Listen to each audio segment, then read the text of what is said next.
Halo semua, kami dari kelompok Plank ingin mempresentasikan mengenai materi cermin cembung.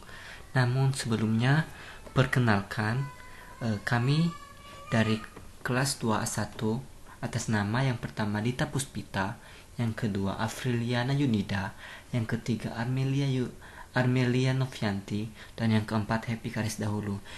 Di sini kami akan menjelaskan mengenai materi cermin cembung, di mana untuk memenuhi tugas fisika dasar 2.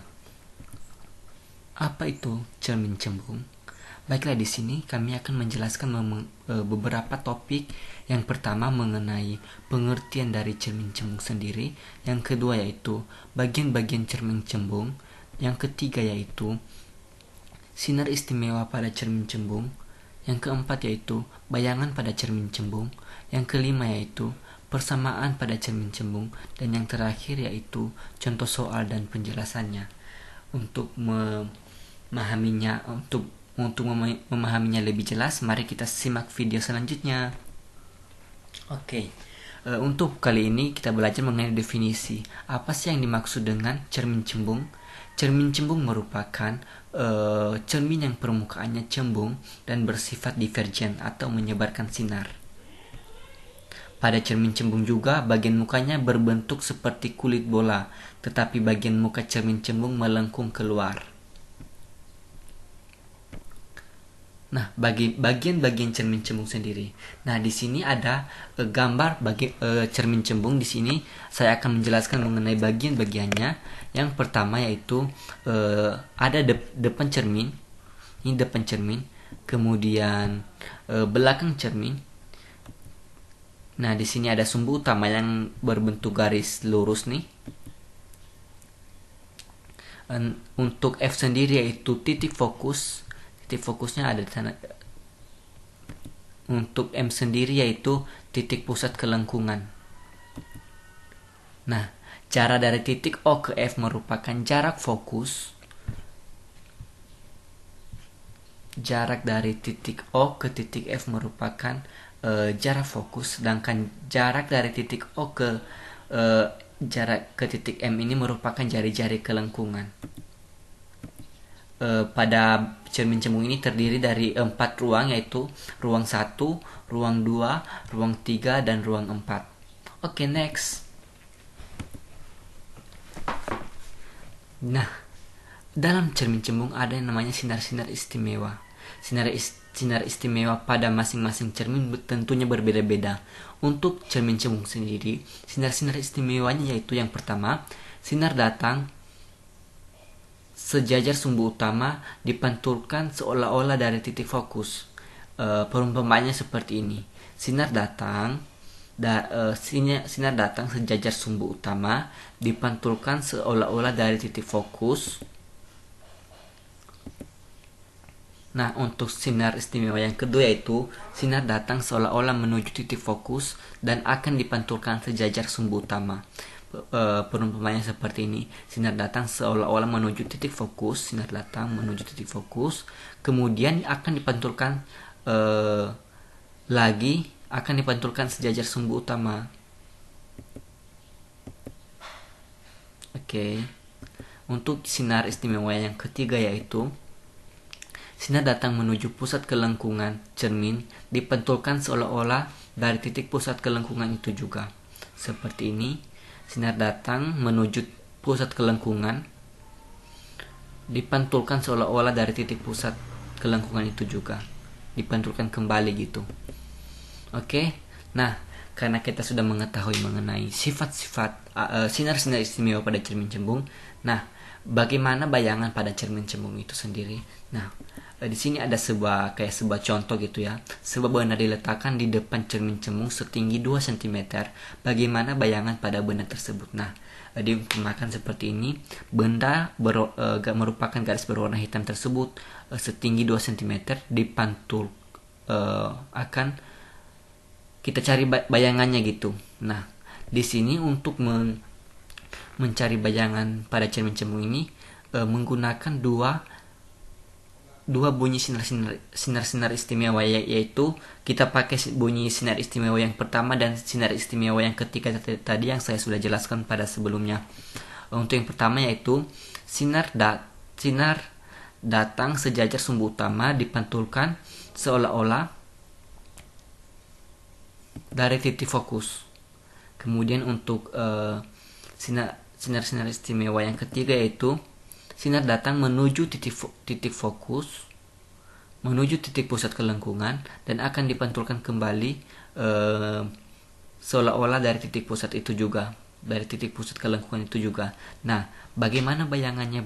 Bayangan yang terjadi pada benda ini yaitu perpotongan antara sinar istimewa yang pertama dengan sinar istimewa yang ketiga. Kita bisa melihat di sini ada untuk permasalahan ini, untuk bayangannya terletak di sini antara perpotongan sinar istimewa yang pertama dan perpotongan sinar istimewa yang kedua. Jadi dapat disimpulkan bahwa sifat bayangan pada cermin cembung yaitu maya merupakan tidak dapat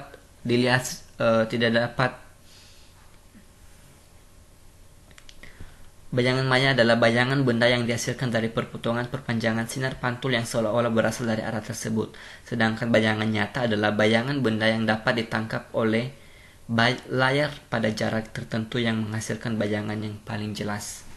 Nah, untuk sifat bayangan yang kedua yaitu tegak. Kita bisa melihat sendiri kalau bayangan dengan benda saling tegak. Dan yang ketiga itu diperkecil.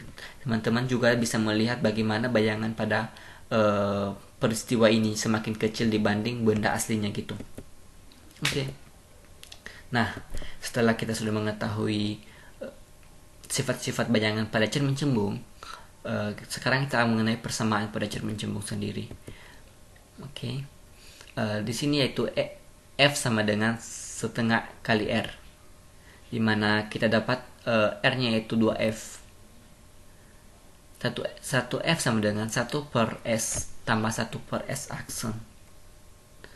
Dan untuk memperoleh perbesarannya yaitu X aksen per S ataupun H aksen per H, di mana keterangannya yaitu F merupakan jarak fokus, R merupakan jari-jari kelengkungan, S merupakan jarak benda, S aksen merupakan jarak bayangan, M sama dengan perbesaran bayangan, H sama dengan tinggi benda, H aksen sama dengan tinggi bayangan.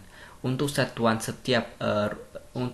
dalam persamaan ini yaitu cm semuanya. Yang perlu diingat yaitu pada cermin cembung nilai F dan nilai R selalu negatif karena titik fokus dan jari-jari cermin berada di belakang cermin cembung. Oke. Kita sudah belajar mengenai pengertian dari cermin cembung, sinar-sinar istimewa, sifat bayangan yang terbentuk, dan bahkan persamaan rumus dalam cermin cembung. Sekarang kita belajar mengenai contoh soal. Contoh soal di sini ada sebuah benda di depan cermin 2 cm. Sebuah benda di depan cermin 2 cm diletakkan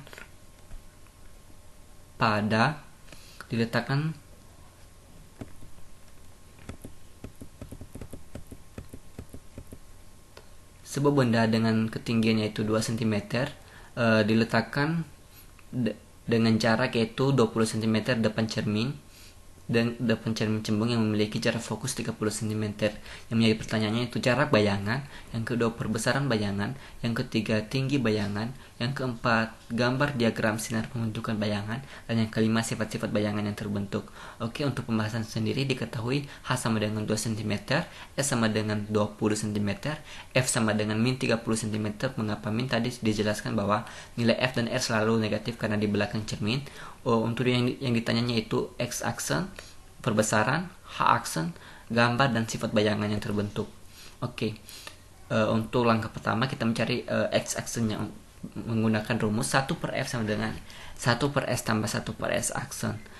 Kita masukkan nilainya 1 per min 30 sama dengan 1 per 20 ditambah 1 per S aksen. Untuk nilai-nilai ini dapat diambil dari diketahui yang sudah ditulis di atas. Kemudian kita samakan penyebutnya, yaitu min 60, 2 min 60 sama dengan 3 per 60 tambah 1 per S aksen. Untuk 1 per S aksen sendiri yaitu min 5 kurang per 60. Jadi dapat kita dapatkan hasil jarak bayangan yaitu min 12 cm.